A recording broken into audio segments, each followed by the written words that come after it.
Rashtriya Bauddha Mahasabha welcome you in this life-changing constitutional webinar.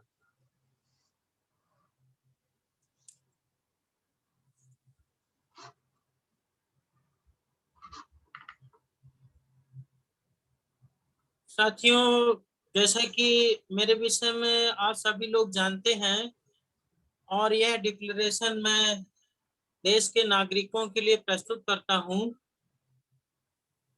देश के नागरिकों के लिए संवैधानिक शिक्षा देने का काम जो है मैं लगातार राष्ट्रीय बौद्ध महासभा के प्लेटफॉर्म से कर रहा हूं, ताकि देश के लोगों को कानून की संवैधानिक जानकारी प्राप्त हो।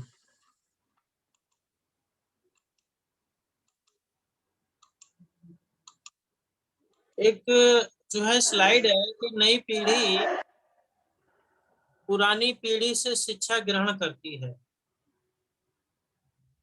तो जो हमारे बुजुर्ग हैं, जैसा वह करते हैं वैसे ही हमारे बच्चे भी करते हैं। जिस तरह के प्रोफेशन को हम चुनते हैं, उसी तरीके के प्रोफेशन में बच्चों के भी जाने की संभावना बनी रहती है। इसलिए स्लाइड जो है यह प्रदर्शित करती है कि अगर कोई किसी के पेरेंट्स जो है अगर मजदूरी कर रहे हैं, तो इस बात की ज्यादा संभावना है कि आने वाले कल में उनके बच्चे भी मजदूरी ही करेंगे। जबकि अगर प्रोफेशन कोई बहुत अच्छा चुना है, जैसे शिक्षक है, व्यापार है, इंजीनियर है, डॉक्टर है, तो संभावना इस बात की है कि डॉक्टर, इंजीनियर, वकील उनके बच्चे बनेंगे। तो वैज्ञानिक शिक्षा से ही मानव कल्याण संभव है। शिक्षा का जो उद्देश्य है वह मानव मस्तिष्क का विकास करना है, और मानव मस्तिष्क का विकास जो है वैज्ञानिक शिक्षा के माध्यम से ही संभव हो पाता है। तो जो है अनुच्छेद 23 और जो है अनुच्छेद 29 को मैंने बता दिया है, 30 को भी बता दिया है। अब जो है मैं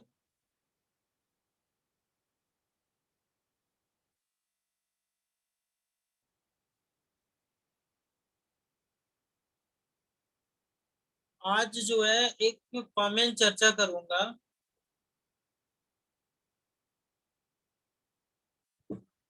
समय का आजकल बहुत अभाव रहता है मेरे पास, इसलिए आज जो है जो अनुच्छेद 32 पे चर्चा होनी है उससे जो है मैं अगले सोमवार के लिए जो है ट्रांसफर करता हूँ, और आज जो है हम लोग सामान्य सी चर्चा करेंगे, ताकि जो है हम लोगों ने अभी तक कानून के विषय में क्या जाना है, क्या समझा है, इस पर जो है आपस में हम लोग वार्ता करेंगे। और जो है संविधान के शासन के संबंध में आज वार्ता करेंगे। तो जो है आज जो है हम जिन बिंदुओं पे बात करेंगे वह संविधान का एक महत्वपूर्ण भाग है। तो आज मैं एक दूसरी स्लाइड के माध्यम से आप लोगों के बीच में आ रहा हूँ।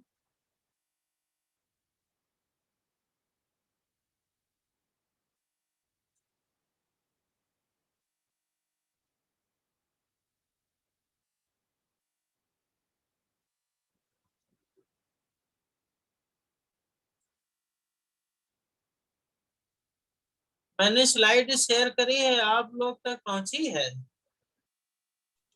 जी नहीं पहुंची अभी। अभी नहीं पहुंची है? ठीक, फिर से करता हूँ, कुछ टेक्निकल प्रॉब्लम है।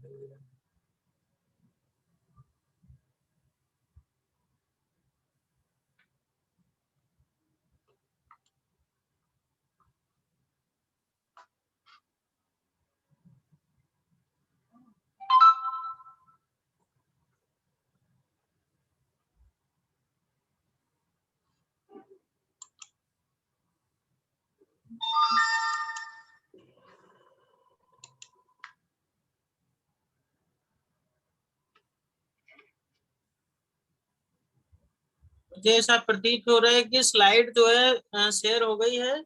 जी आ गई। ठीक है, देखिए आज जो है हम लोग जिस बिंदु पे बात करने जा रहे हैं वह बहुत ही महत्वपूर्ण बिंदु है। वह है विधि का शासन, कानून का राज। तो कानून के राज के संबंध में हम लोग डिस्कस करते हुए आगे बढ़ेंगे। आज जो हमारे बीच में पार्टिसिपेंट्स आए हुए हैं उसमें कोई भी व्यक्ति मुझे ये बताए कि कानून के राज के संबंध में उन्हें क्या जानकारी है, उनके हिसाब से कानून का राज क्या होता है। जी सर, सबको माइक खोलने की अनुमति दूं? जो भी बताना चाहे। जो साथी बताना चाहते हैं हैंड्स अप करें, मैं उनके माइक ओपन कर दूंगा।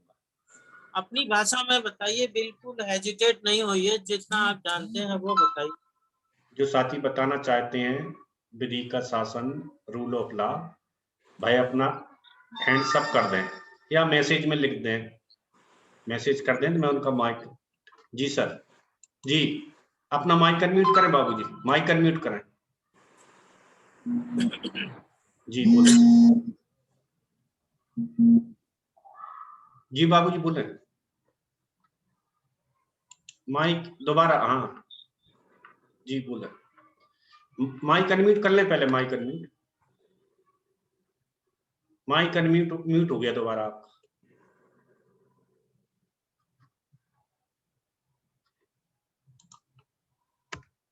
जी हाँ, माइक आपका खुल गया है, बताइए आप। बोलो विधि बाबू। का शासन है, जी जी बोले। विधि का शासन वह है जिसमें अन्याय अत्याचार से एक आम नागरिक को मुक्ति मिले और नियम के मुताबिक उसको कार्य करने की स्वतंत्रता हो।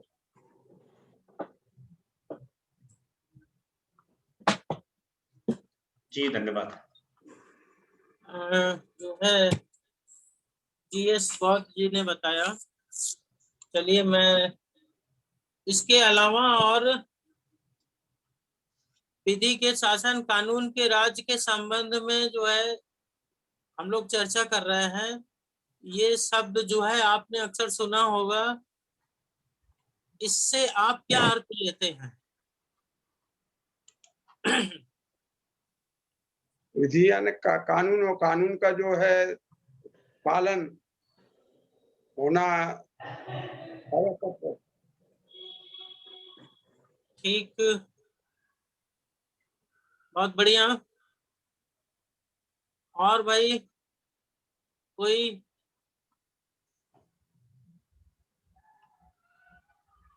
अगर कोई साथी और अपनी राय देना चाहते हैं तो भाई मैसेज में लिख दें कि मैं देना चाहता हूँ, या हैंड्स अप कर दें, हैंड रेज का जी है कॉलम, वो कर दें तो मैं आपका माइक खोल देता हूँ।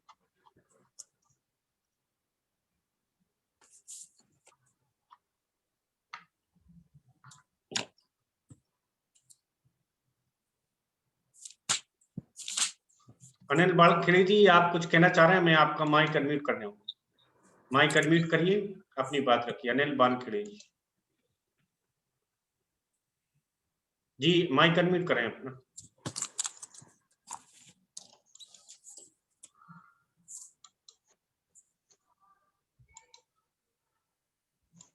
क्लिक करिए, अपने माइक को अनम्यूट करिए।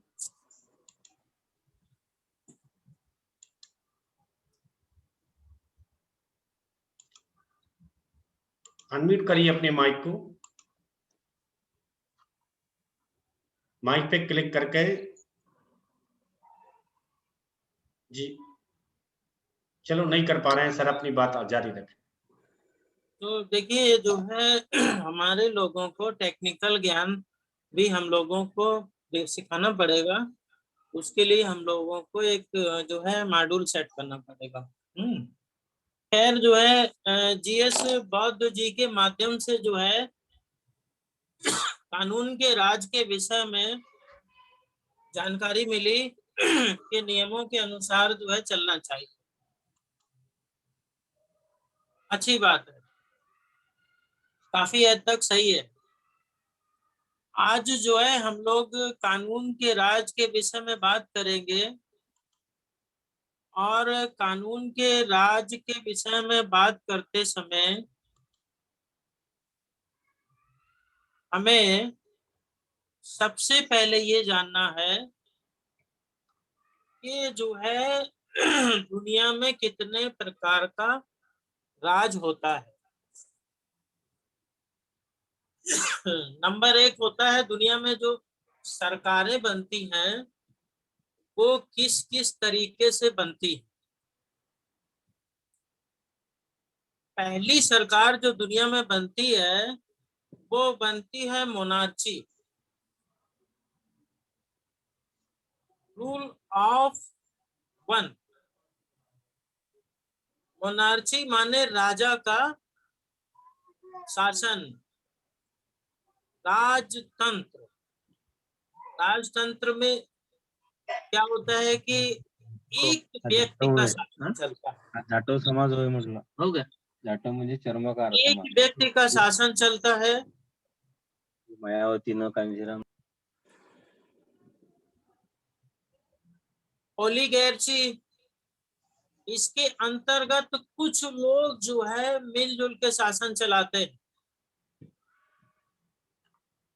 और थियोक्रेसी के अंतर्गत ईश्वर का शासन चलता है,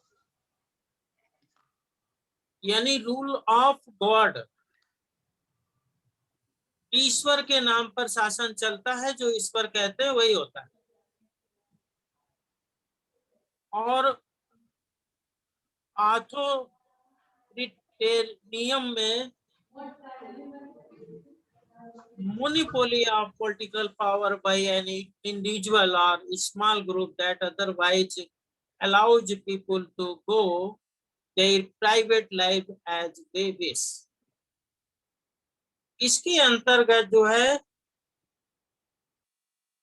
राजनीतिक शक्ति कुछ लोगों में निहित होती है, एकाधिकार होता है। और वे लोग जो है जनता को बताते हैं कि उन्हें क्या करना चाहिए और क्या नहीं करना चाहिए। परंतु जो भारत के अंदर जो शासन पद्धति इस्तेमाल की गई है वो ना ही मोनार्ची है, रूल ऑफ वन, किसी एक व्यक्ति का शासन नहीं है,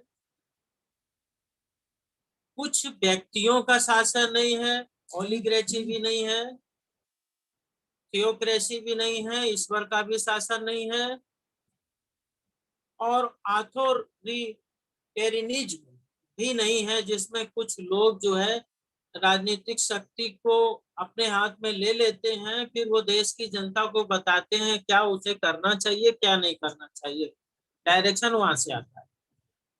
इस प्रकार की जो शासन पद्धतियां हैं उसको जो है पूरी दुनिया में अलग अलग तरीके से प्रयोग किया जाता रहा है। लेकिन अब जो है जब हम भारत की बात करें और अधिकतर देशों में बात करें तो अब जिस शासन तंत्र का प्रयोग किया जा रहा है वह है लोकतंत्र। लोकतंत्र से आशय जो है अंग्रेजी में बोलते हैं डेमोक्रेसी। तो मोनार्ची, ओलिगैर्ची, थियोक्रेसी, ऑथोरिटेरियनिज्म का त्याग करके हमने डेमोक्रेसी को अडॉप्ट किया है भारत के संविधान। अब जब डेमोक्रेसी को हमने अडॉप्ट किया है तो हमने विधि के शासन को अडॉप्ट किया है, कानून के राज को इस्तेमाल किया है। कानून का राज व्यक्ति के राज के विरुद्ध होता है। जो व्यक्ति होते हैं उनके राज के विरुद्ध होता है। इसलिए कानून का राज जो है इस्तेमाल किया गया है, और कानून के राज को हासिल करने के लिए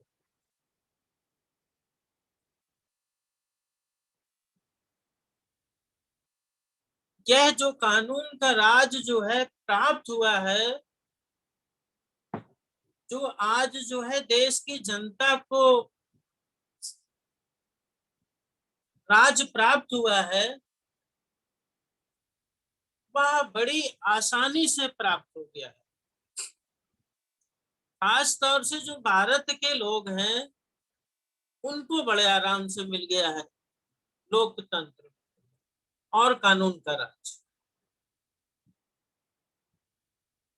जबकि ये जो कानून का राज है, इसको प्राप्त करने के लिए दुनिया के दूसरे देशों में त्याग और बलिदान करना पड़ा है। त्याग और बलिदान के साथ साथ बड़े पैमाने पर जो है अपने प्राणों की आहुतियां देनी पड़ी हैं मानवों को, तब उन्हें जो है ये प्राप्त हुआ है, जो हमें फ्री में बाबा साहब डॉक्टर अम्बेडकर के माध्यम से, संविधान के माध्यम से प्राप्त हुआ। तो अभी हम लोग चर्चा करेंगे कि आफ्टर ऑल जो है ये जो रूल ऑफ लॉ है, इसको जो है हमें जो प्राप्त हुआ है, यह हमें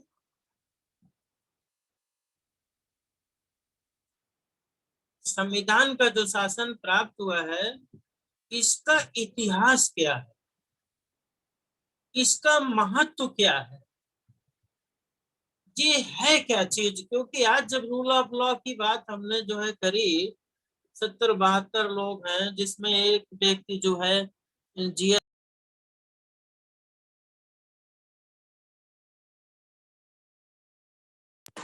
ऑफ लॉ क्या है, और बाकी 70 या जो है 60 लोगों के आसपास बहुत सारे लोगों को मालूम है, लेकिन टेक्निकल ज्ञान की वजह से वो अपना माइक नहीं खोल पाए, बता नहीं पाए। लेकिन मुझे ऐसा प्रतीत हो रहा है कि बहुत सारे लोगों को रूल ऑफ लॉ के विषय में पता नहीं है, और रूल ऑफ लॉ का इतिहास क्या है इसको भी नहीं जानते हैं। इसलिए रूल ऑफ लॉ पर मैं जो है ऐतिहासिक दृष्टिकोण से चर्चा करता हूँ। हुआ क्या कि जो है जो रूल ऑफ लॉ है, विधि का शासन है, इंग्लैंड, अमेरिका और भारत के संविधान का मूलभूत सिद्धांत है।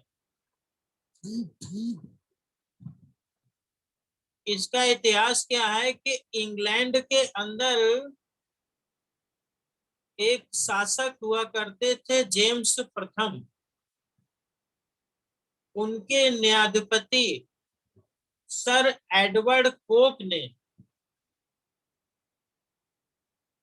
रूल ऑफ लॉ की अवधारणा को सबसे पहले प्रस्तुत किया। कानून के राज की बात जो है सबसे पहले एडवर्ड कोक ने करी, जो कि जेम्स प्रथम के न्यायाधिपति थे। उन्होंने कहा कि राजा के विरुद्ध संग्राम में कानून के राज का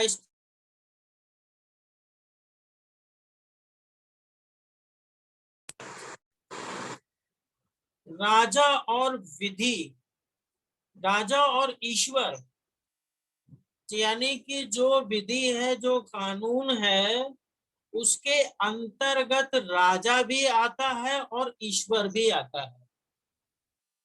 यह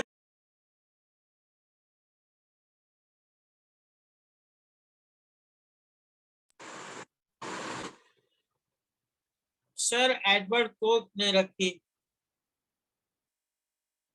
अब सर एडवर्ड कोक को ये बताने की जरूरत क्यों पड़ी कि राजा और ईश्वर भी दोनों कानून के दायरे में आते हैं?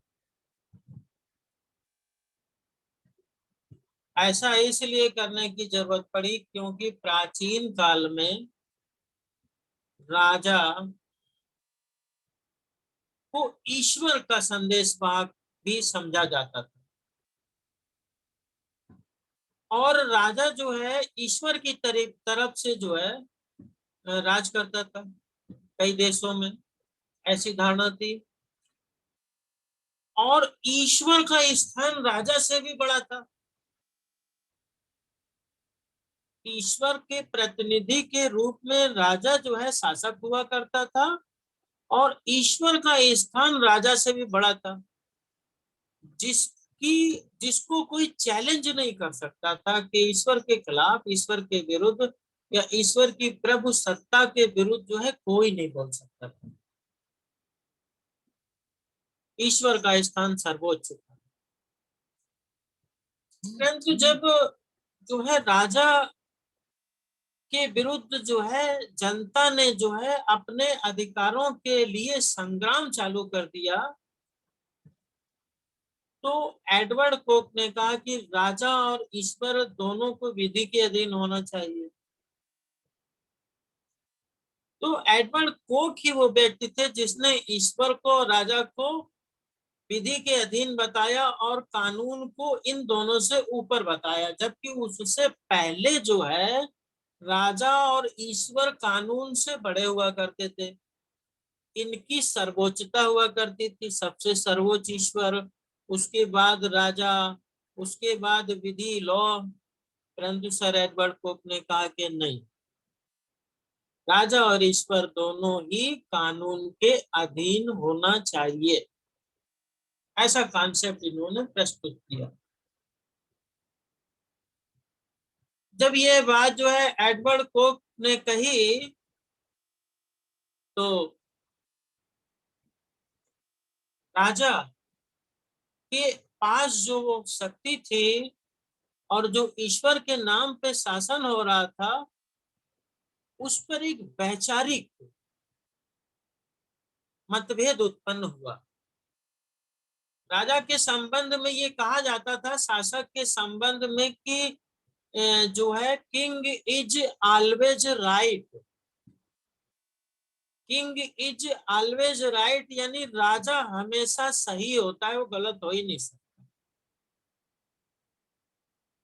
परंतु जब जो है एडवर्ड कोक के बाद जो है प्रोफेसर एस डाइसी जो है, एल्बर्ट बेन डाइसी, 1835 में उन्होंने एक पुस्तक लिखी, प्रोफेसर डाइसी ने। उस पुस्तक का नाम था द लॉ एंड कॉन्स्टिट्यूशन। जब लॉ एंड कॉन्स्टिट्यूशन नामक पुस्तक जो है अल्बर्ट बेन डाइसी यानी एवी डाइसी ने लिखी, तो उस पुस्तक के अंदर उन्होंने एडवर्ड कोक के द्वारा जो विधि के शासन की अवधारणा थी उसको विकसित कर दिया, विस्तार दिया, और उन्होंने ये लिखा कि कानून के राज के सिद्धांत में 3 बातें महत्वपूर्ण हैं। जैसे मैंने पूछा तो what is rule of law, कानून का राज क्या है?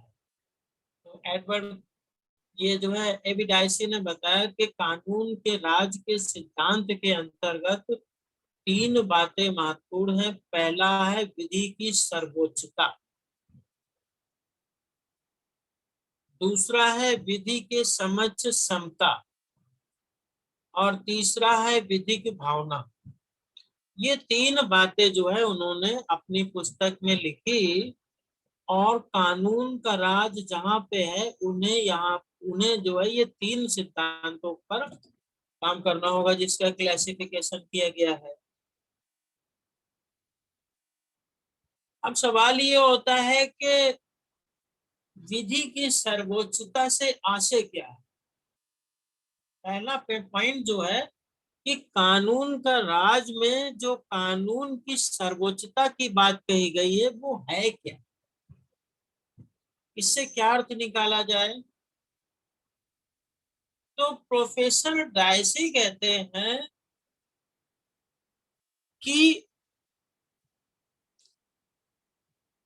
जो संविधान होता है देश के अंदर वो सबसे ऊपर है।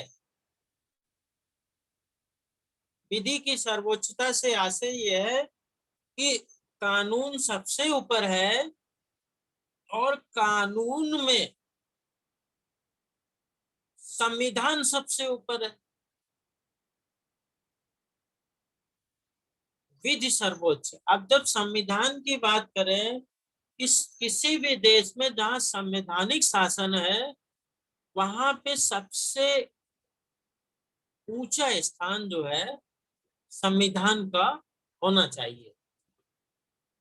जैसे कि हर देश के अंतर्गत नागरिक होते हैं,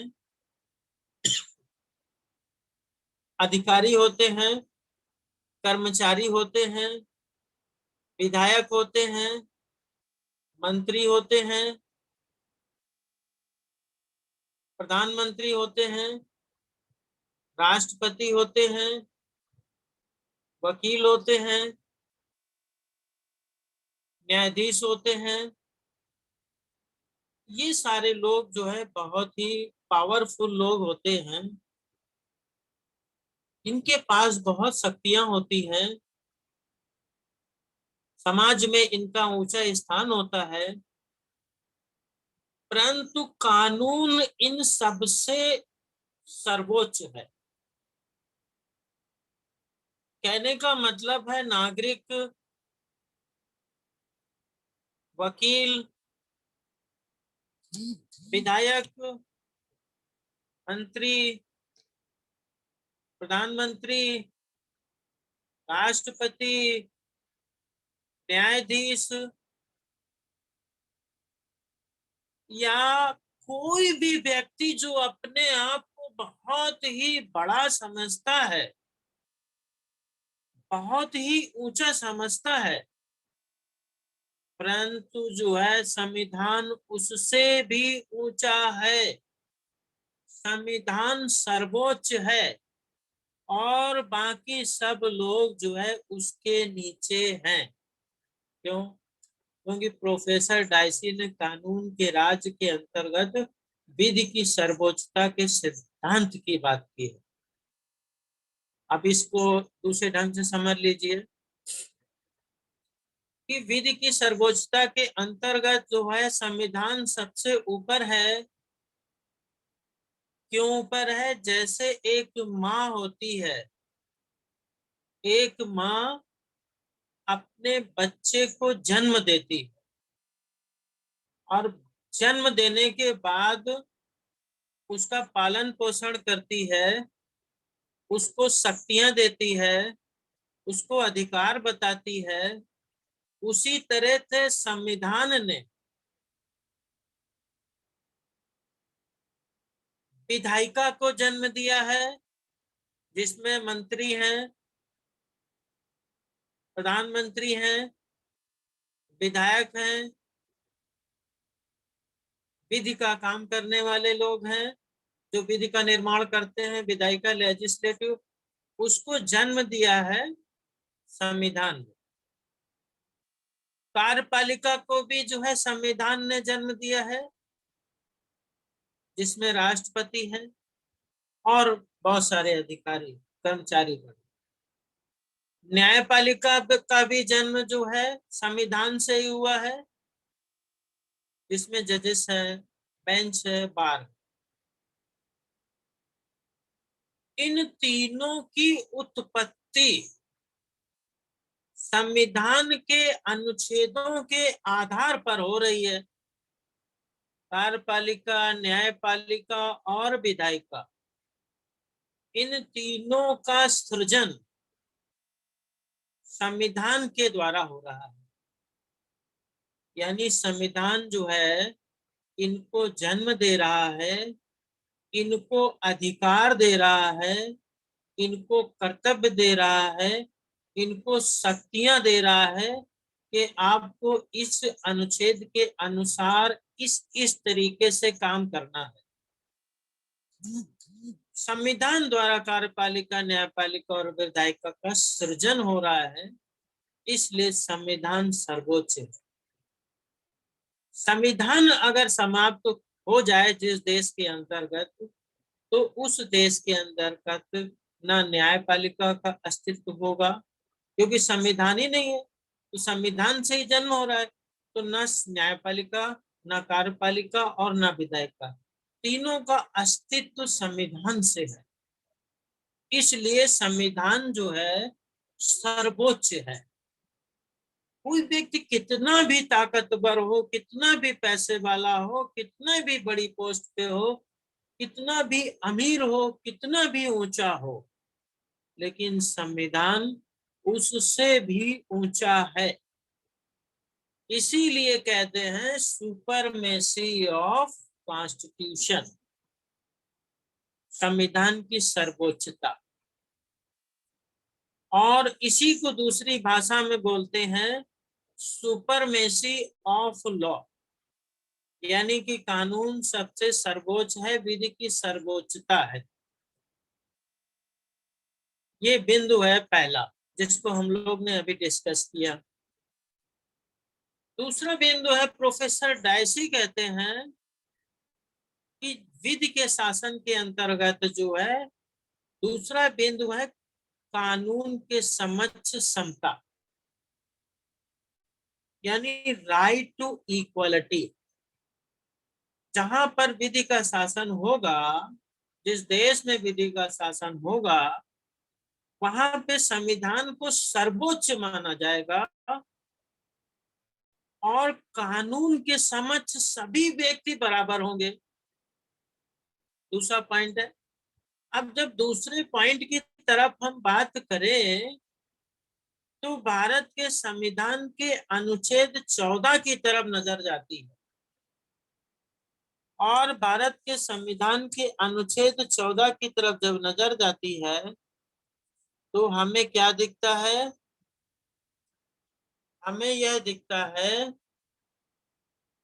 कि उसमें यह लिखा हुआ है कि राज्य किसी व्यक्ति को विधि के समक्ष समता या विधियों के समान संरक्षण से वंचित नहीं करेगा। इंग्लिश में जो हमारे हिंदी भाषी क्षेत्र के बाहर के लोग हैं, कि the state shall not deny any person to equality before law और equal protection of laws within territory of India. यानी राज्य जो है वह किसी भी व्यक्ति को विधि के समक्ष समता, यानी कानून के नजर में सभी व्यक्तियों का स्टेटस समान है और कानून सभी व्यक्तियों को एक नजर से देखता है, संरक्षण करता है। कानून की नजर में सभी व्यक्तियों का स्टेटस समान है और कानून सभी व्यक्तियों को समान रूप से संरक्षण प्रदान करता है, ऐसा अनुच्छेद 14 में लिखा है। और राज्य इसी भावना के साथ काम करेगा। अब इसको दूसरे शब्दों में समझ लीजिए, विधि के समक्ष समता से आशय यह है कि विधियां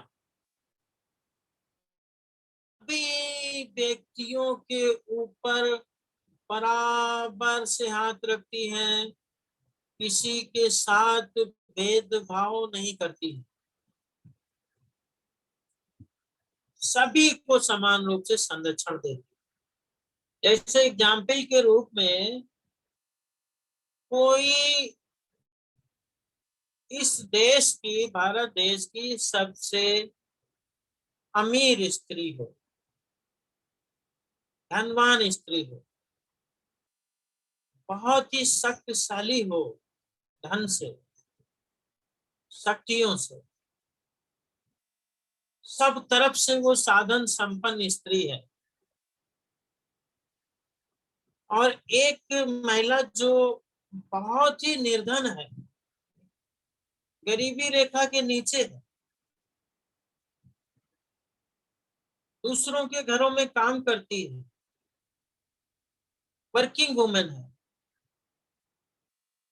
इन दोनों महिलाओं का स्टेटस कानून की नजर में बराबर है। कानून इनको समान रूप से अधिकार देता है। जैसे कि कोई अमीर स्त्री किसी व्यक्ति की, मान लो किन्हीं कारणों परिस्थितियों में हत्या कर देती है, तो उसको 302 के अंतर्गत जो है, अगर वह आशयपूर्ण तरीके से अपराध कारित करती है और उसमें मेंस रिया है, दुराशय की भावना है, तो उस महिला को 302 के तहत जो है विधिक प्रक्रिया ट्रायल करने के बाद जो है सजा दी जाएगी। और अगर कोई स्त्री जो बिल्कुल निर्धन है,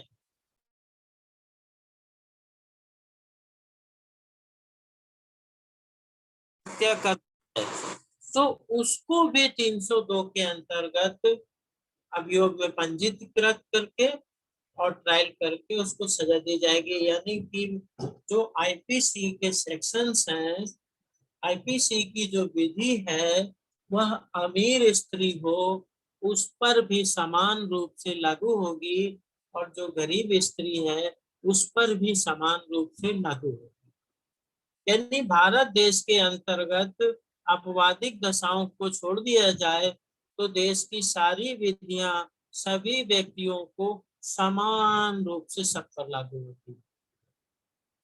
यानी विधि के समक्ष सभी समान है और सभी को प्रोटेक्शन भी समान रूप से देती है। जैसे कि जो है सीआरपीसी के अंतर्गत जो है अभियुक्त के अधिकार के अंतर्गत और संविधान के अंतर्गत भी जो है अपना वकील चुनने का अधिकार दिया गया। तो अगर एक महिला जो बहुत धनवान है उसको भी विधि जो है यह संरक्षण प्रदान करती है कि आप अपना वकील चुन लीजिए, उसी तरीके से गरीब स्त्री को भी यह संरक्षण प्रदान करती है कि आप भी अपना वकील चुन लीजिए। समान रूप से विधियां सभी को संरक्षण प्रदान करती है। इस तरीके से कानून के राज के अंतर्गत दूसरा बिंदु भी कंप्लीट हो जाता है कि विधि के समक्ष समता है और विधियों का समान संरक्षण प्रदान किया गया। अब तीसरा बिंदु आता है विधिक भावना। ये बहुत महत्वपूर्ण बिंदु है।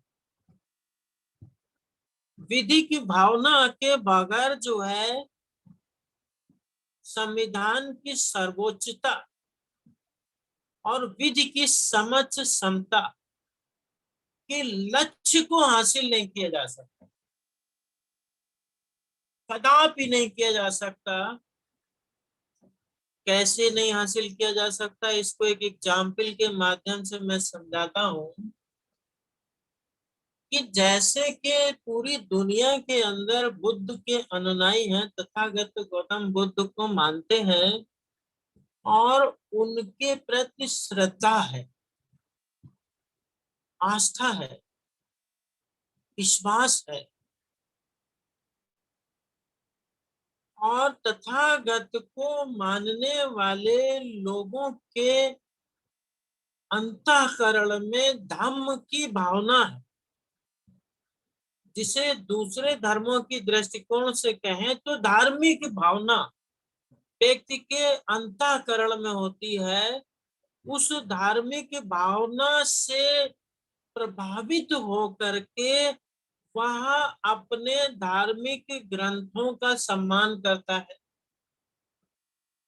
कि भाई तथागत गौतम बुद्ध का सम्मान हम इसलिए कर रहे हैं क्योंकि हमारे अंतःकरण में धार्मिक भावना है, धर्म के प्रति श्रद्धा है, इसलिए हम तथागत गौतम बुद्ध के समक्ष जो है नमन करते हैं, अंतःकरण में है। बुद्धा एंड धम्मा जो हमारी पवित्र पुस्तक है, उस पुस्तक के प्रति हम श्रद्धा और सम्मान रखते हैं क्योंकि वह हमारे अंतःकरण में है, धार्मिक भावना हमारे अंतःकरण में है।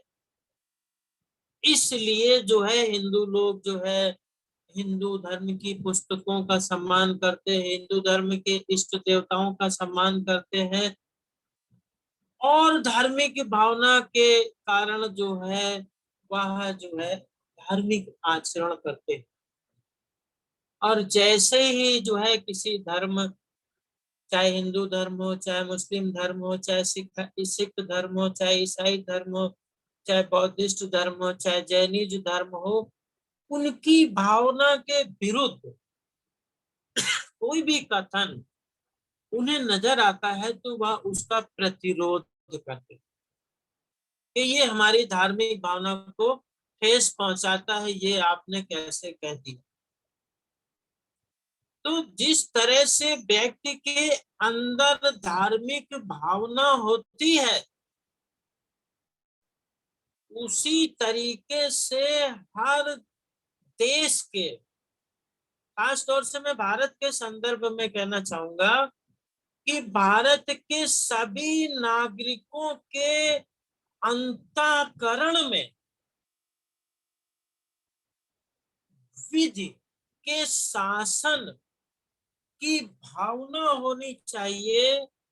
विधि के शासन को वह अंतःकरण के आधार पर एडाप्ट करें, स्वीकार करें और उसकी सर्वोच्चता को धारण करें।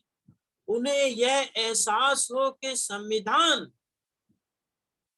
हमारी सर्वोच्च विधि है, संविधान हमारा पवित्र पुस्तक है, धार्मिक पुस्तक है, नैतिक पुस्तक है, संविधान से कार्यपालिका है, संविधान से न्यायपालिका है, संविधान से विधायिका है, संविधान से मीडिया है, संविधान से नागरिकों के अधिकार हैं, संविधान से उनके कर्तव्य हैं, संविधान से उनकी नौकरियां हैं, संविधान से उनका जीवन है और संविधान से ही धार्मिक अधिकार भी सृजित हैं। संविधान न केवल कार्यपालिका, न्यायपालिका, विधायिका का ही सृजन करता है, बल्कि हमारे धार्मिक भावना जो हमारे अंदर है, उस भावना को बनाए रखने का अधिकार भी सृजित करता है। तो जब हम यह विधि की सर्वोच्चता, संविधान की सर्वोच्चता की भावना को अपने अंतःकरण के आधार पर धारण करते हैं, उसको स्वीकार करते हैं, संविधान को सबसे सर्वोच्च मानते हैं, धर्म से सर्वोच्च मानते हैं, कार्यपालिका से सर्वोच्च मानते हैं, न्यायपालिका से सर्वोच्च मानते हैं, विधायिका से सर्वोच्च मानते हैं, मीडिया से सर्वोच्च मानते हैं, वकीलों से सर्वोच्च मानते हैं, विधायक से सर्वोच्च मानते हैं, मंत्री से सर्वोच्च मानते हैं, अधिकारियों से सर्वोच्च मानते हैं। यह भावना जब हम ईमानदारी से ऑनेस्टी के साथ अंतःकरण में धारण करते हैं और उसका अनुपालन करते हैं, उसको मानते हैं, तब विधि की सर्वोच्चता का सिद्धांत जो है सही मायने में किसी देश के अंदर सफल होता है। विधि की भावना से आशय ये है, जिस तरीके से अगर किसी धर्म के किसी ग्रंथ को क्षति पहुंचाई जाती है, जैसे मान लीजिए कि एग्जाम्पल के रूप में मैं तथागत गौतम बुद्ध के बुद्धायन धम्मा की बात करूं कि अगर जो है कोई जो है विद्वेष की भावना से, है ना, नफरत की भावना से या किन्हीं कारणों से बुद्धायन धम्मा को जो है सार्वजनिक रूप से जला देता है, तो बुद्ध के अनुयायियों को ठेस पहुंचती है, उनकी भावनाओं को आघात होता है। उसी तरीके से अगर भारत के संविधान को कहीं पर भी, किसी भी गली में भी किसी भी पान की दुकान पर, किसी भी सिनेमा हॉल में, किसी भी स्थान पे, किसी भी शिक्षण संस्थान में अगर कोई डिसऑनर करता है, उसके खिलाफ कथन करता है, संविधान की प्रतियों को कोई जो है मैन श्रिया के साथ, दुराशय के साथ जलाता है या उसके विरुद्ध कोई अपमानजनक शब्द कहता है, तो हम सारे देश के नागरिकों को अंतःकरण के आधार पे ठेस लगना चाहिए कि ये हमारे संविधान के विरुद्ध क्यों कह रहे हो। इसी से तो हमारा जीवन है, इसी से तो सब कुछ है, इसी से तो हमारे संवैधानिक अधिकार है, यही तो रूल ऑफ लॉ है, इसी से हमारा सब कुछ है। आपने कैसे संविधान के विरोध में कह दिया, आपने कैसे कह दिया, इस पर ऑब्जेक्शन जिस दिन जो है देश के नागरिक करने लगेंगे, उस दिन जो है विधिक भावना व्यक्तियों के अंतःकरण में समाहित हो जाएगी और विधि का शासन भारत में सफल होने का क्रम चालू होगा। आज जो है मैंने जो रूल ऑफ लॉ की बात करी है वो इसीलिए करी है कि जो है हमारे जो पार्टिसिपेंट शामिल हैं और इतने दिनों से हम संविधान की बात कर रहे हैं, फंडामेंटल राइट्स लगभग खत्म होने वाले हैं, अनुच्छेद 32 पे चर्चा होने वाली है। अब हम ये जानना चाहेंगे कि हमारे साथियों ने कितना सीखा, कितना जाना, क्योंकि अब अधिकार जो है आपको हमने बता दिए। अब आपके अधिकारों को वायलेशन होता है तो आपको अनुच्छेद 32 के अंतर्गत अपने अधिकारों को सुप्रीम कोर्ट में प्राप्त करना है। लेकिन व्हाट इज योर राइट, आपके अधिकार क्या हैं, इसको जानने से पूर्व जो है भारत में विधि के शासन की सफलता या असफलता पर बड़े पैमाने पे चर्चा करने की आवश्यकता है। 26 नवंबर 1949 को भारत के अंदर भारत का संविधान भारत की संविधान सभा में लागू हुआ और हम देश के नागरिकों ने इस संविधान को अंगीकृत, अधिनियमित और आत्मार्पित किया है। आत्मार्पित क्यों किया भाई? हमने राइट टू इंफॉर्मेशन एक्ट को तो आत्मार्पित नहीं किया, हमने दूसरे अधिनियमों को तो आत्मार्पित नहीं किया, दूसरे जो अधिनियम है उसको अधिनियमित किया, परंतु संविधान को हमने अंगीकृत किया। We the people of India have adopted this constitution. हम भारत के लोगों ने अपनी प्रियम्बल में संविधान को एडॉप्ट किया, ग्रहण किया। विधि के समझ समता के सिद्धांत को एडॉप्ट किया। क्यों किया? विधिक भावना हमारे अंदर पैदा हो, इसलिए इसको अपने अंतःकरण में ग्रहण किया। तो 26 नवंबर 1949 से लेके आज तक क्या ये तीनों बिंदुओं पर लक्ष्य पूरा हुआ? तो मैं अपने जो है साथियों में जो पार्टिसिपेंट्स हैं उनसे ये सवाल करता हूँ, आपको क्या लगता है कि संविधान की सर्वोच्चता, विधि के समक्ष समता और जो विधिक भावना की बात जो है प्रोफेसर एवी डाइसी ने कही है, वह भारत में कितना सफल हुआ या नहीं हुआ? तो मैं 5 जो है पार्टिसिपेंट से ये जवाब चाहूंगा, कम से कम 5 पार्टिसिपेंट मुझे ये जवाब दें, फिर उसका विश्लेषण करके मैं अपने वक्तव्य को कंक्लूज करूंगा आगे।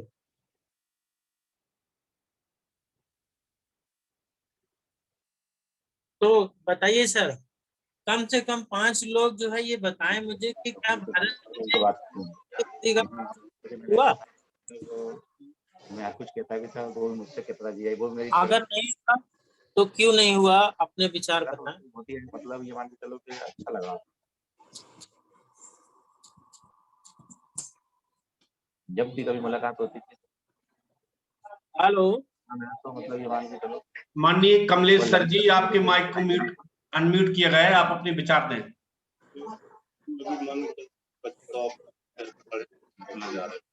माननीय कमलेश जी, कमलेश जी वेलकम।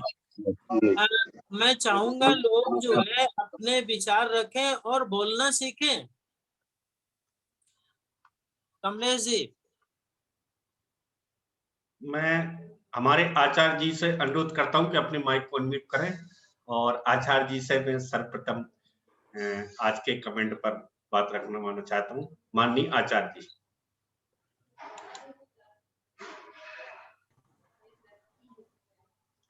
जी सर।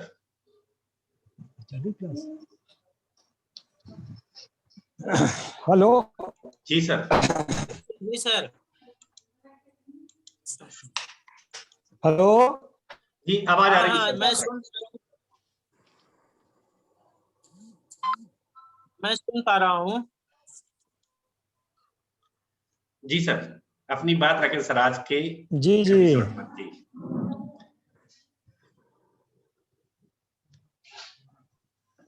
सभी साथियों को जय भीम। आवाज आ रही है अब? जी आ रही है। हेलो। जी सर, आवाज आ रही है। जी, जो आज आदरणीय धीमान साहब ने जो तरक्की है, कानून का राज है ना, डाइसी, प्रोफेसर डाइसी के माध्यम से, तो ये तो बहुत अच्छे तरीके से उन्होंने अपनी बात भी रखी है।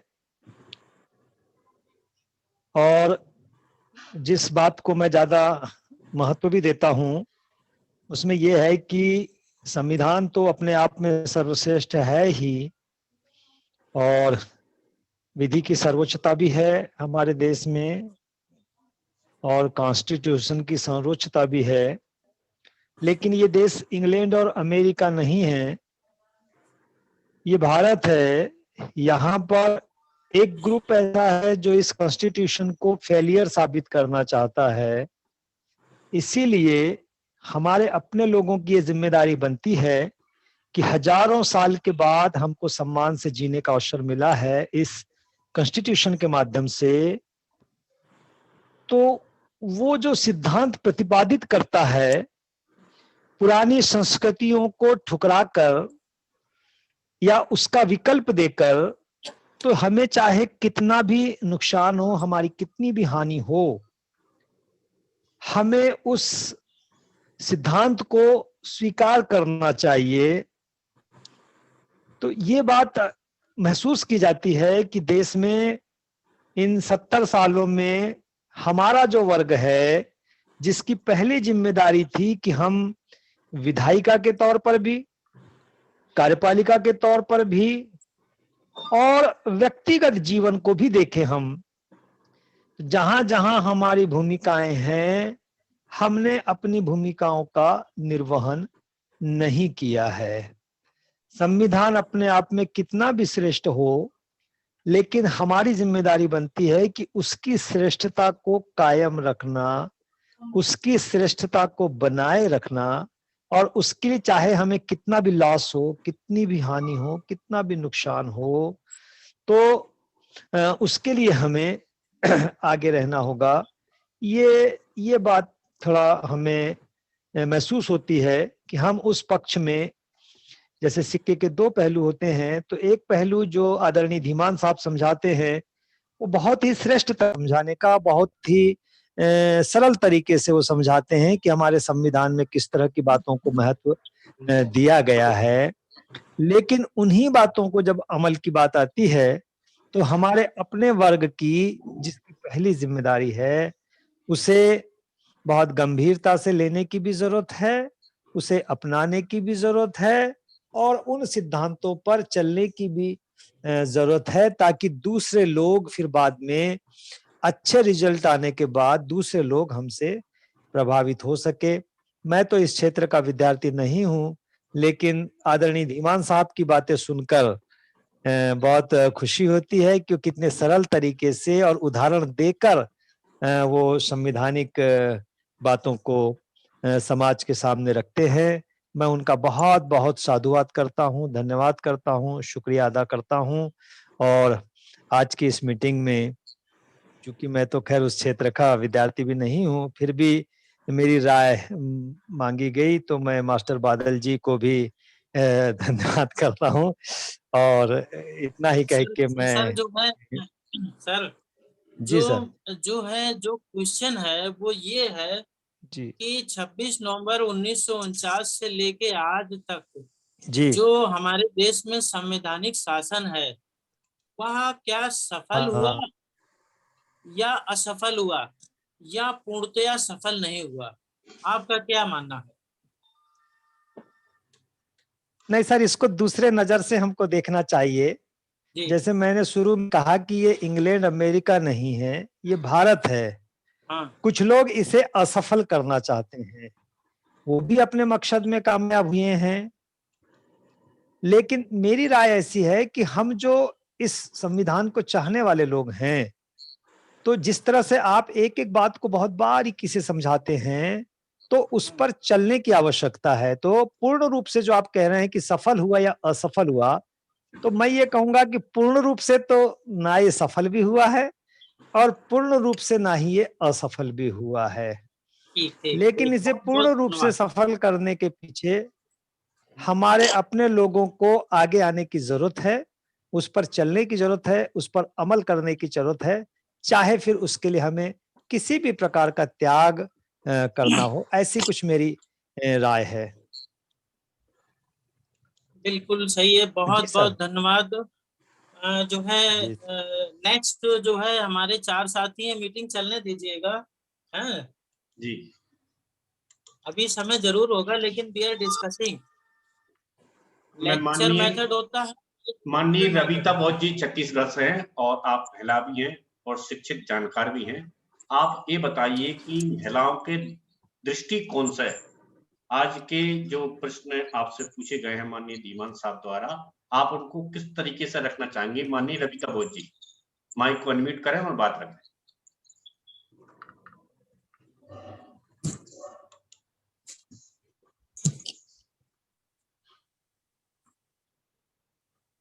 जी आपका माइक अनम्यूट है, अपनी बात रखिए।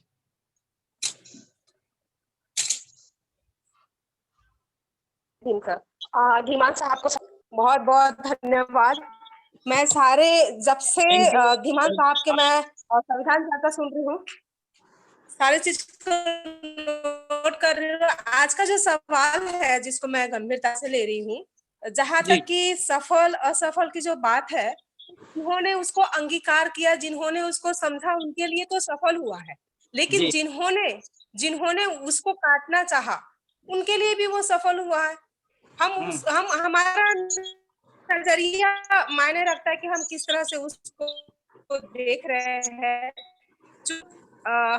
अछूत बोलना चाहिए, अस्पृश्य बोलना चाहिए, पिछड़े बोलना चाहिए, जिस टाइप की जो हम SC ST OBC है, और उनको जो संविधान के माध्यम से जो अधिकार हमको मिले हैं, जिसकी वजह से आज हम सर उठा के चल रहे हैं, फिर सभा जो कर रहे हैं, पूर्णतः सफल क्या करे तो भारत जी जी बस यही कहना चाहूंगी कि पूर्ण तरीके से सफल भी नहीं है तो असफल भी नहीं है। ये हमारा नजरिया है कि हम उसको किस तौर पे देखें। अच्छा, आपने क्या नाम बताया था अपना? मैं रविता बौद्ध छत्तीसगढ़ से हूँ सर। रविता बौद्ध जी।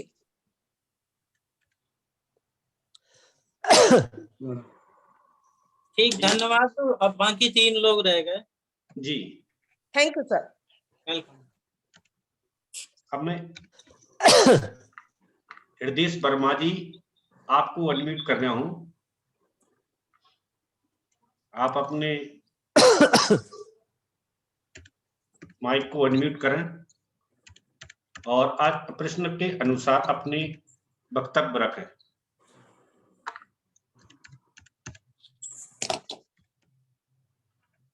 हृदय वर्मा जी,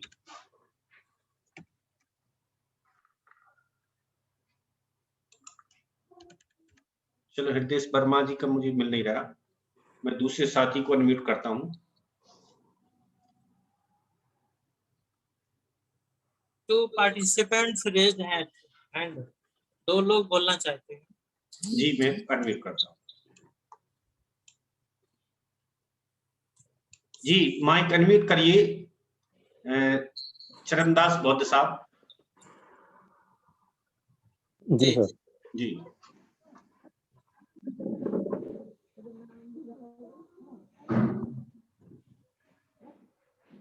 प्रश्नानुसार अपनी बात रखिए सर। जी सर, सादर नमो बुद्धाय, जय भीम। मैं ये कहना चाहता हूँ कि हमारा संविधान अग्रसर है, सफलता की ओर अग्रसर है। प्रारंभिक दिनों से आज तक में प्रगति की है, लोकतंत्र मजबूत हुआ है। हालांकि कुछ मामलों में ऐसा कहा जा सकता है कि ये असफलता की ओर भी गया है, लेकिन इसमें उतार चढ़ाव आना स्वाभाविक है और एक लोकतांत्रिक प्रक्रिया के तहत संविधान सफल ही कहा जाना चाहिए। मैं इसी के साथ अपनी वाणी को विराम देता हूँ। मुझे समय दिया गया, बहुत बहुत साधुवाद। हृदय वर्मा जी अपने माइक को अनम्यूट करिए। हेलो जी सर, नमो बुद्धाय, जय भीम सर। नमो बुद्धाय। सर सबसे पहले तो मैं तथागत गौतम बुद्ध जी के चरणों में अपना 3 बार नमन करता हूँ और आज के संविधान सभा के प्रोफेसर आर.सी. दीवान सर जी को भी बहुत बहुत साधुवाद देता हूँ कि उन्होंने बहुत अच्छा टॉपिक आज लाए हैं। जो प्रश्न सर उसके संदर्भ में मुझे ये कहना है कि हमारा भारतीय संविधान सफल हुआ है, लेकिन बाबा साहब ने जिस प्रकार से कहा था कि ये जो संविधान हम उन हाथों में सौंप रहे हैं जिनका चरित्र सही नहीं है और न्यायिक उनका चरित्र सही नहीं है, जिस कारण से जो इसका सही तरीके से सफलता का जो पूर्ण आधार है वो अभी पूर्ण नहीं हुआ सर। यही मैं कहना चाहूँगा कि अभी जो अपेक्षित सफलता थी वो पूर्णतः सफल नहीं हो पाई है। बस सर यही कहना चाहूँगा मैं। धन्यवाद सर। जी नमो बुद्धाय, जय भीम। अगर और कोई साथी अपनी बात रखना चाहें तो एलप्पा तेलंगाना से है। एलप्पा जी मैं आपको अनम्यूट कर रहा हूँ, आप भी अपनी बात रखिए। एलप्पा जी माइक अनम्यूट करिए। क्या नाम है? एलप्पा Telangana. Yes sir, I am in live. जी सर मैं अभी जुड़ा हूँ। टॉपिक क्या है मुझे पता नहीं है सर। जी जी आपने हैंड रेज किया था। तो गणेश राम जी मैं आपको भी अनम्यूट कर रहा हूँ, आप अपनी बात रखिए। गणेश राम जी, गणेश राम जी आपने हैंड रेज किया है, आप अपनी बात रखिए।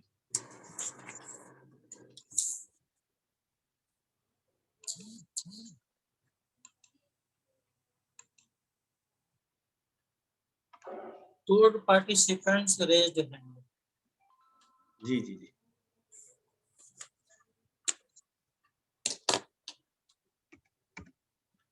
चंद्रहास गौतम साहब आप अपनी बात रखिए, मैं आपको अनम्यूट कर रहा हूँ। चंद्रहास गौतम साहब। मैं साहब कुछ ना रख रहा। जी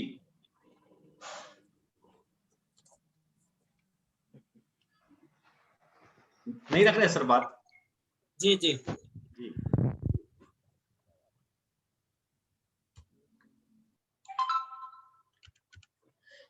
माननीय धीमान साहब, वैसे आचार्य जी ने अपने हम सबकी तरफ से बहुत अच्छी बात रखी है।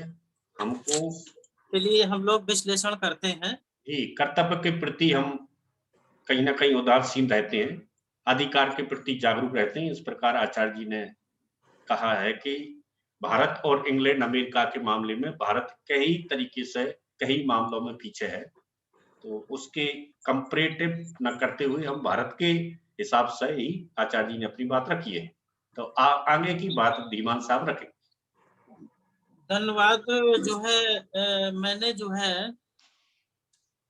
विचारों को सुना है, समझा है, जी और जो विचार आए हैं उसमें जो है मैं जो है धर्मदास जी का जो बौद्ध जी हैं उनका जो विचार आया है कि संविधान चाहे जितना भी अच्छा क्यों ना हो, अगर उसको लागू करने वाले अच्छे नहीं होते हैं तो वो अंततः विफल हो जाएगा। ये जो है बाबा साहब डॉक्टर भीमराव अंबेडकर ने कथन किया था। तो संविधान तो बहुत अच्छा है भारत देश का, लेकिन जो लक्ष्य हैं संवैधानिक वह पूर्ण हुए या नहीं हुए, इस पर जो है एक जो है चर्चा होने की आवश्यकता है। आगे हम लोग जरूर करेंगे, परंतु जो है जो यह बात आई कि जो है देश के अंतर्गत जो है अनकॉन्स्टिट्यूशनल एलिमेंट्स हैं, असंवैधानिक तत्व हैं जो संविधान का विरोध करते हैं, और संवैधानिक तत्व भी हैं जो संविधान का समर्थन करते हैं। ये विचार भी आया। तो इस विचार के परिप्रेक्ष्य में जो है विधि के शासन के संबंध में मैं कुछ टिप्पणी करते हुए आगे बढ़ूंगा कि संविधान का विरोध करना, संविधान की प्रतियां जलाना, संविधान के विरोध में बोलना असंवैधानिक कार्य ही नहीं है, आपराधिक कार्य भी है। और ऐसा करने वालों को हमारे देश के नागरिकों का प्रथम कर्तव्य है, जैसे भारतीय संविधान के मूल कर्तव्य के अंतर्गत जो है बताया हुआ है कि संविधान का सम्मान करें, राष्ट्रगान का सम्मान करें, राष्ट्रीय ध्वज का सम्मान करें।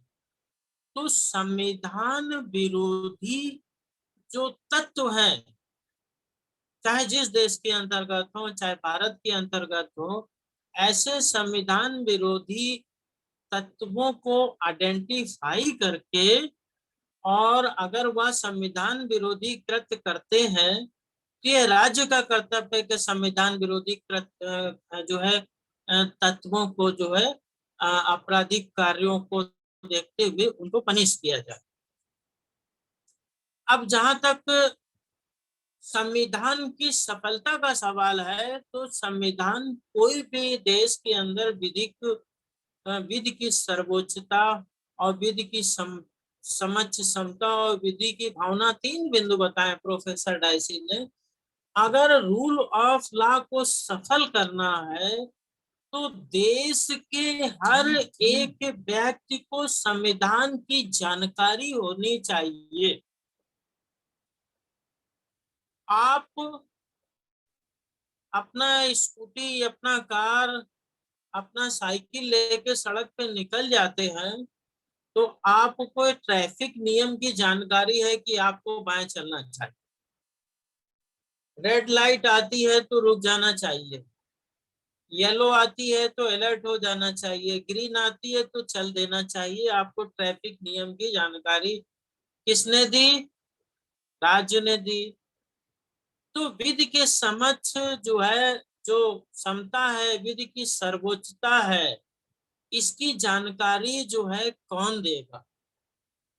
राष्ट्रीय बौद्ध महासभा भारत देश के अंतर्गत संवैधानिक प्रावधानों की जानकारी दे रहा है, निशुल्क दे रहा है, ताकि जो है संवैधानिक शासन सफल हो, रूल ऑफ लॉ सफल हो। रूल ऑफ लॉ की सफलता के लिए जरूरी है कि लोगों के पास जो है संविधान की जानकारियां हो, तब यह सफल होगा। तो यह जो है पब्लिक और स्टेट दोनों के एक साथ मिलजुल कर सहयोग करने से विधि का शासन सफल होगा। देश के नागरिक अगर ऐसा सोचते हैं कि राज्य का कर्तव्य है कि राज्य उनको संवैधानिक शिक्षा दे, तो भाई जो है राज्य के पास संसाधन बहुत कम है। विल पावर भी होना चाहिए और संसाधन भी होना चाहिए, और शासन और राज्य जो है अपना जो है लीगल अवेयरनेस के कार्यक्रम चला रहा है, और उसके माध्यम से जो है वह विधि के शासन की बात भी बताता है। परंतु what is our role being a citizen of India? क्योंकि संविधान से फायदा सिर्फ राज्य को ही तो नहीं है भाई। राज्य के अधिकार है, शक्तियां हैं, न्यायपालिका की शक्तियां हैं, तो न्यायपालिका को मालूम है संविधान क्या है। कार्यपालिका की शक्तियां उसमें है, तो कार्यपालिका भी अपना जानता ही है, और विधायिका भी काफी हद तक जो है उसमें जो है जानकारी रखता है।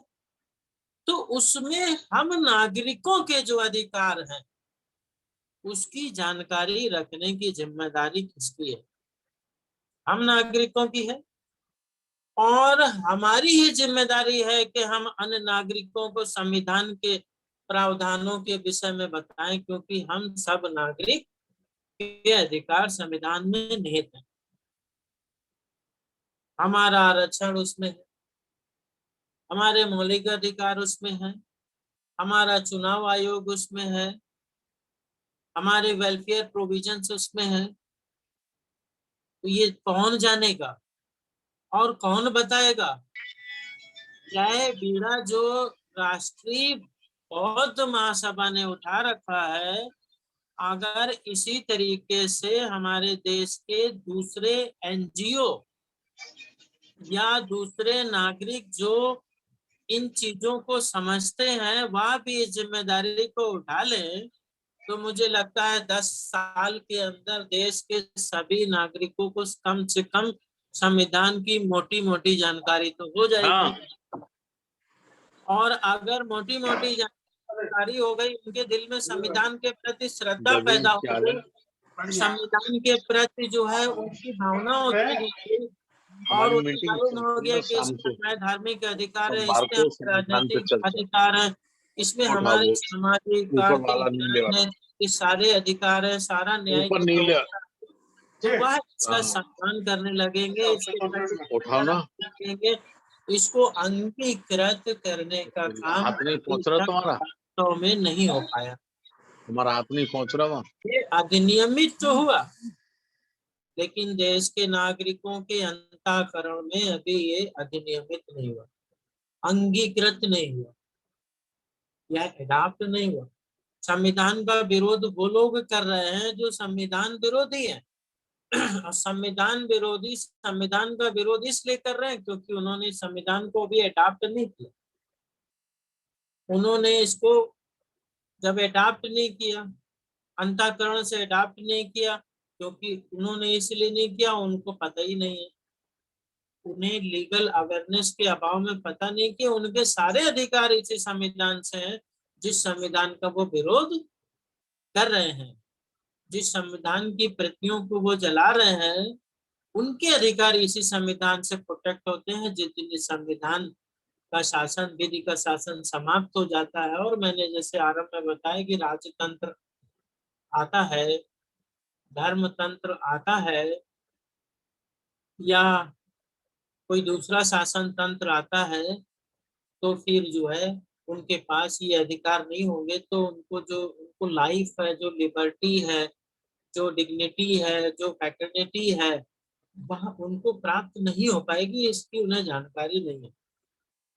इस संबंध में जो राष्ट्रीय बौद्ध महासभा के द्वारा जो यह कार्य किया जा रहा है, यह एक ऐतिहासिक कार्य है जो इतिहास के पन्नों में सदा सदा के लिए दर्ज हो जाएगा कि जो है जब इस देश में संविधान की विधिक भावना की जो है जानकारी देने की बात आई, तो सबसे पहले राष्ट्रीय बौद्ध महासभा ने जो है, और उसके जो है संरक्षक, उसके जो है निर्माता और जो है उसके अध्यक्ष माननीय जो है धर्म प्रकाश भारती जी ने एक ऐसा प्रयास किया जिसके माध्यम से भारत देश के नागरिकों को संवैधानिक शिक्षा मिली और उन्होंने अपने अधिकारों के प्रति जागरूकता पाई। तो ये जो है, जो आज रूल ऑफ लॉ पर हमने चर्चा करी है, इस बिंदु को थोड़ा सा एक्सप्लेन करते हुए कंप्लीट करेंगे। इस संबंध में एक महत्वपूर्ण केस है एडीएम जबलपुर बनाम शिवकांत शुक्ला। इस मामले में क्या हुआ था कि जो है इमरजेंसी के दौरान भारतीय संविधान के अंतर्गत प्रदान किए गए अधिकारों में अनुच्छेद 21, 19 इत्यादि अधिकारों को जो है निलंबित कर दिया गया था। जब इन अधिकारों को निलंबित कर दिया गया था, यानी वो अधिकार सस्पेंड हो गए थे, नागरिकों के पास बचे नहीं थे, जिसमें जो है हमारा अनुच्छेद 21 भी था, जो हमारे जीवन जीने का अधिकार भी है। तो एडीएम जबलपुर बनाम शिवकांत शुक्ला 1976 टू SCC 521 के अंतर्गत जो है माननीय सुप्रीम कोर्ट ऑफ इंडिया ने निर्णय दिया कि अनुच्छेद 21 जो जीवन जीने का अधिकार है, उसको किसी भी दशा में नागरिकों से छीना नहीं जा सकता। अगर जीवन जीने का अधिकार ही निलंबित हो जाएगा तो बचेगा क्या? अनुच्छेद 21 में है क्या, ये मैं समझा देता हूँ। अनुच्छेद 21 के अंतर्गत लिखा हुआ है कि no any person shall be deprived of his life and liberty except the procedure established by law। यानी राज्य किसी व्यक्ति को, जो भी कोई भी व्यक्ति है, ये अधिकार व्यक्तियों को दिया गया है, केवल नागरिकों को ही नहीं दिया गया है कि जो यहाँ के नागरिक है उन्हीं को जीवन जीने का अधिकार दिया है। यह जीवन जीने का अधिकार सभी व्यक्तियों को है, चाहे भारत का हो चाहे भारत के बाहर का हो, और उसके जीवन जीने के अधिकार को किसी भी दशा में छीना नहीं जा सकता है। अगर उसके जीवन जीने के अधिकार को अगर छीना भी जाता है तो विधि द्वारा स्थापित प्रक्रिया के अंतर्गत जो है लिया जाएगा, अन्यथा नहीं। जैसे कि विधि द्वारा स्थापित कुछ प्रक्रियाएं हैं, जैसे कोई व्यक्ति आपराधिक कार्य करता है या राष्ट्रद्रोह का कार्य करता है या कोई ऐसा कृत्य करता है जिसमें उसके प्राण लेने का विधि जो है अधिकार देती है, हत्या करता है, जो है जघन से जघन अपराध करता है हत्या में, तो ऐसे मामलों में जहां मृत्यु दंड की सिफारिश जो है की गई है जो है कानून में, उस मामले में उसके प्राण को जो है विधि द्वारा स्थापित प्रक्रिया से तो लिया जा सकता है, अन्यथा नहीं लिया जा सकता। ऐसा जो है एडीएम जबलपुर बनाम शिवकांत शुक्ला मामले में माननीय सुप्रीम कोर्ट ऑफ इंडिया ने निर्णय दिया, जिसकी वजह से जो है सुप्रीम कोर्ट के इस आदेश के कारण जो है आज वह लैंडमार्क जजमेंट है, और आज जो है कोई भी जो है स्टेट जो है किसी व्यक्ति के जो है जीवन जीने के अधिकार को निलंबित नहीं कर सकता है। इसी तरीके से जो है सिर्फ अनुच्छेद 21 की बात अभी मैंने करी, जो इतना महत्वपूर्ण अधिकार है, अगर जो है आप पूरे संविधान के अधिकारों को पढ़े, समझे, समझाएं, तो आपको समझ में आएगा कि what is the importance of Indian constitution. और जब आपको कानून के जानकारी प्राप्त हो जाएगी, आपको उसके अंतर्गत विधिक भावना प्राप्त हो जाएगी, तब जो है आपका विधि का शासन भारत के अंदर 10 साल के अंदर सफल हो जाएगा। ऐसा नहीं मैं कह रहा हूं कि वो विफल हो गया। विधि का शासन की सफलता के लिए जो प्रोफेसर डाइसी ने जो सिद्धांत रखा है, जिसमें विधि की भावना का सिद्धांत है, वह विधि की भावना जो है न्यायपालिका के अंतःकरण में होनी चाहिए, कार्यपालिका के अंतःकरण में होनी चाहिए, विधायिका के अंतःकरण में होनी चाहिए, मीडिया के अंतःकरण में होनी चाहिए। इन सब लोगों के साथ साथ देश के सभी नागरिकों के अंतःकरण में विधिक भावना होनी चाहिए कि हमें संविधान का सम्मान करना। परंतु आज जिन बातों को मैं कह रहा हूँ, वो बातें ही लोगों को पता नहीं। उन्हें पता नहीं है कि उनका मूल कर्तव्य है कि भारतीय संविधान का सम्मान करना। आज जो है आम आदमी बोल देता है, जिसने कभी संविधान नहीं पढ़ा, जो अंगूठा लगाता है, अंगूठा लगाता है, अशिक्षित है, परंतु एक झटके में बोलता है कि हमारा संविधान ही खराब है। एक झटके में वह बोलता है कि संविधान ही खराब है, जबकि संविधान की ABCD उसको पता नहीं। तो ये जो है डिसऑनर ऑफ इंडियन कॉन्स्टिट्यूशन है। संविधान के विरोध में बोलना डिसऑनर ऑफ इंडियन कॉन्स्टिट्यूशन है, और यह नागरिकों के कर्तव्यों का सीधा उल्लंघन है।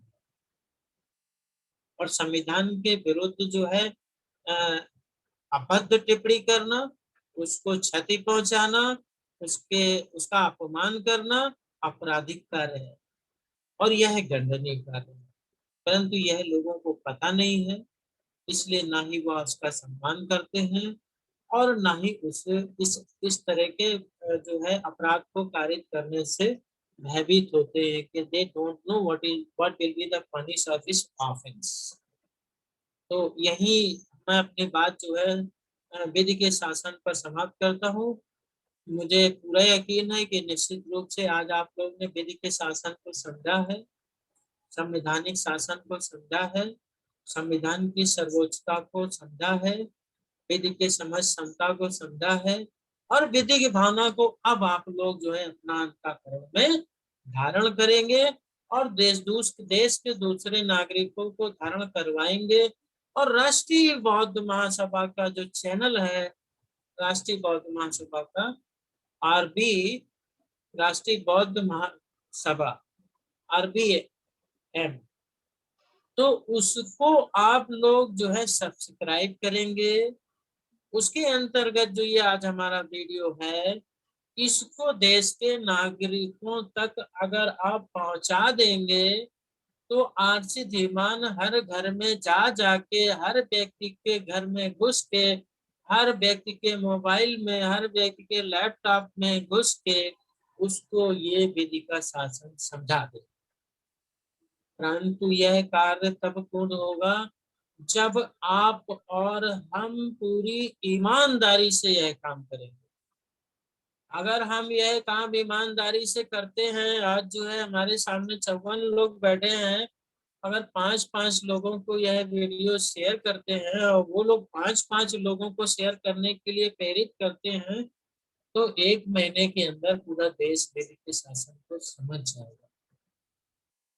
और विधि के शासन को समझाना ही तो राष्ट्रीय बौद्ध महासभा का लक्ष्य है। संवैधानिक शासन की सफलता राष्ट्रीय बौद्ध महासभा का लक्ष्य है। तो इसलिए जो है आप लोग जो है ऐसा काम करिए। इस अनुरोध के साथ जो है मैं आप लोगों से जो है अपने इस व्याख्यान को जो है यहीं पर स्टॉप करता हूँ, और जो है अगले मंडे को हम लोग अनुच्छेद 32 पे चर्चा करेंगे। जय भीम, नमो बुद्धाय। साधु साधु साधु साधु साहब, बहुत बहुत धन्यवाद माननीय धीमान साहब। अब मैं राष्ट्रीय अध्यक्ष महोदय से अनुरोध करता हूं कि आज की अपनी बात रखें। माननीय राष्ट्रीय अध्यक्ष महोदय।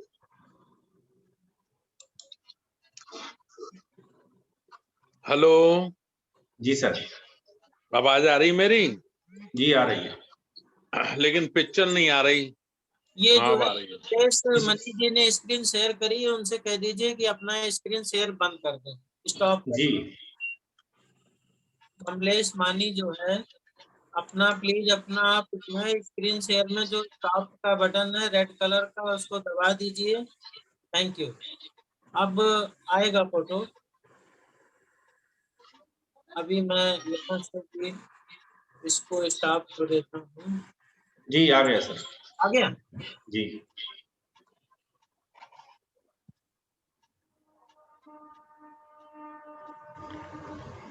जी सर, अपनी बात रखें माननीय अध्यक्ष। बताइए।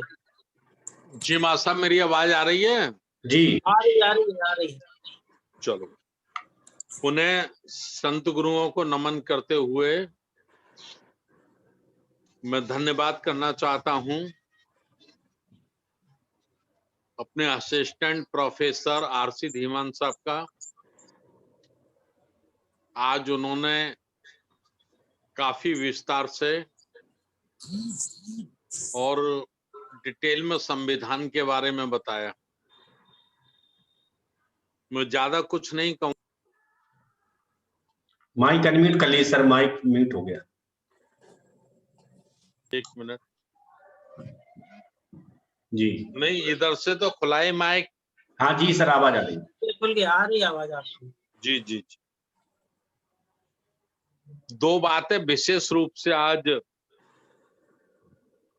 माननीय आरसी धीमान साहब ने हम सब लोगों के बीच में रखी।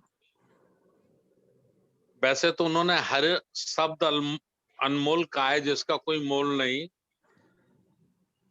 लेकिन विशेष रूप से दो बातें की ओर मैं आपका ध्यान आकर्षित कराना चाहता हूं। एक, उन्होंने कहा कि आने वाले इतिहास में ये दर्ज होगा कि संविधान पे चर्चा कराने का काम या संविधान का ज्ञान पूरे भारत में देने के लिए राष्ट्रीय बौद्ध महासभा ने पहल की। राष्ट्रीय बौद्ध महासभा ने ये कार्यक्रम चलाया, इसके लिए मैं उनका बहुत बहुत साधुवाद करना चाहता हूं, उनको बहुत धन्यवाद करना चाहता हूं।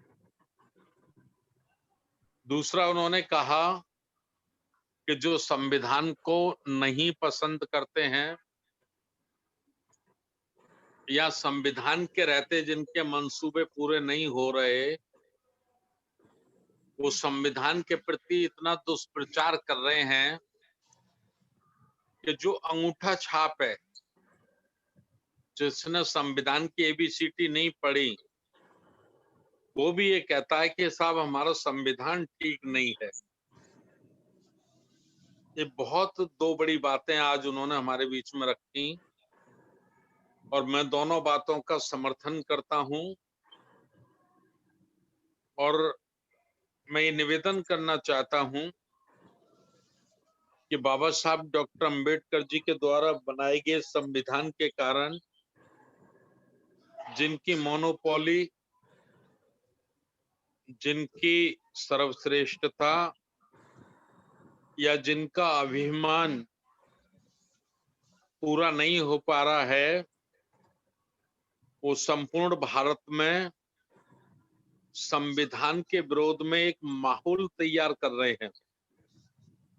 और माहौल तैयार करने में जो वो तकनीकी अपना रहे हैं, वो तकनीकी भी है कि किसी की जेब कट गई और कोई कहता है मेरी जेब कट गई, तो तत्काल वो संविधान का जो विरोधी आदमी है, चालाक आदमी है, वो कहता है हमारे देश में तो कोई कानून ही नहीं है, चाहे जिसकी कोई जेब काट ले। ये सब संविधान की कमी है। किसी का मर्डर हो गया, हत्या हो गई, और जिसकी ये घटना हुई, जिसके व्यक्ति की हत्या हुई, वो कहता है मेरे आदमी को मार दिया, गोली मार दी, चाकू मार दी। तो चालाक आदमी बड़ी तेजी से कहता है कि हमारे देश में संविधान ठीक नहीं है, उसकी वजह से ऐसा लोग कर रहे हैं। जबकि संविधान किसी भी अपराध की पूरी सजा देता है, उसको सजा मुक्त नहीं मानता। लेकिन जो मनुस्मृतियां ब्राह्मण जैसी व्यवस्था को कायम करना चाहते हैं, जिनको मालूम है कि संविधान के रहते हम अपनी मंशा पूरी नहीं कर सकते, ऐसे लोग हमेशा संविधान के विरोध में प्रचार करते हैं और उसको खराब ठहराने की कोशिश करते हैं। इसलिए आरसी धीमान साहब का ये कथन कि भारत के प्रत्येक व्यक्ति को संविधान जानना चाहिए, पढ़ना चाहिए, उसे समझना चाहिए, मैं इसका पुरजोर समर्थन करता हूं और ये निवेदन करता हूं कि भारत के प्रत्येक व्यक्ति को संविधान के प्रति उसमें जिज्ञासा पैदा हो, संविधान के प्रति उसमें चाहत पैदा हो और संविधान के ज्ञान अधिकार को जानकर वो स्वतंत्र समता मूलक जीवन जी सके, ऐसा हम लोग कर पाए, इसके लिए राष्ट्रीय बौद्ध महासभा ये प्रयास कर रही है। और माननीय हमारे कार्यकारी अध्यक्ष जी राष्ट्रीय बौद्ध महासभा के बादल सिंह बौद्ध साहब बहुत ही अच्छी तरह से इसको होस्ट भी कर रहे हैं, इसका संचालन भी कर रहे हैं और जितने साथी भी इस कार्यक्रम में जुड़ रहे हैं, जैसा आरसी धीमान साहब ने कहा कि हम 2-2, 3-3 साथियों को, 5-5 साथियों को भी प्रेरित करें संविधान की चर्चा के लिए, तो उनको जोड़ें वो जूम ऐप पर, अपनी आईडी पर। और ये पुण्य कर्म है, मानव की सेवा करना, देश की सेवा करना, अपनी संस्कृति की सेवा करना ही पुण्य धर्म है और पुण्य कर्म है। बहुत बहुत धन्यवाद। नमो बुद्धाय, जय भीम। और मैं अपील करना चाहूंगा मां साहब से कि सभ्य सत्ता के साथ आज के कार्यक्रम को समाप्त कराएं। बहुत बहुत धन्यवाद। साधुवाद। बहुत बहुत धन्यवाद मानवर साहब। मैं सभी साथियों को माइक खोलने की अनुमति देता हूं। सभी साथी अपना माइक खोलें और आज की धम्म पालन गाथा के बाद कार्यक्रम को समाप्त किया जाएगा। सभी एक साथ एक स्वर बोलें। सब्बे सत्ता सुखी होन्तु, सब्बे होन्तु सुखिनो, सब्बे भद्राणि पश्यन्तु मा किञ्चित् दुःखमागमः। सब्बे सत्ता सुखी सब्बे सत्ता सुखी होन्तु, सब्बे होन्तु सुखिनो, सब्बे भद्राणि पश्यन्तु मा किञ्चित् महादुःखमागमः। सब्बे सत्ता सुखी होन्तु, सब्बे होन्तु सुखिनो, सब्बे भद्राणि पश्यन्तु मा किञ्चित् दुःखमागमः। साधु साधु साधु साधु। सबका मंगल हो। बुद्धं नमामि। आज के वेबिनार के समापन की घोषणा की जाती है। सभी साथियों को सादर जय भीम। नमो बुद्धाय।